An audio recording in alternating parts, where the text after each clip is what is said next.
নতুন ঠিকানায় মানিয়ে নিয়ে যখন আলো ছড়াতে শুরু করেছেন কিলিয়ান এমবাপে, তখনই বাধা হয়ে এলো চোট।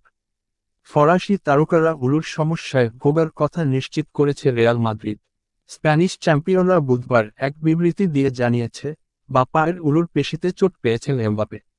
রিয়ালের পক্ষ থেকে অবশ্য বিস্তারিত কিছু জানানো হয়নি। ক্রীড়া বিষয়ক ওয়েবসাইট ইএসপিএন লিখেছে, 3 সপ্তাহ মাঠের বাইরে থাকতে হতে পারে 25 বছর বয়সী এমবাপেকে। আলাভেসের বিপক্ষে মঙ্গলবার রিয়ালের 3-2 গোলে জেতা ম্যাচের শুরুর একাদশে ছিলেন এমবাপে। একটি গোলও করেন তিনি। তার আরেকটি গোল বাতিল হয়ে যায় অফসাইডের কারণে। ম্যাচটিতে পুরোটা সময় খেলতে পারেননি এমবাপে। পায়ে অস্বস্তি নিয়ে ৮০তম মিনিটে উঠে যান তিনি। এবার জানা গেল তার চোটের কথা। ফরাসি ক্লাব পিএসজি ছেড়ে রিয়ালে যোগ দেওয়ার পর শুরুতে নিজেকে মানিয়ে নিতে ভুগছিলেন এমবাপে।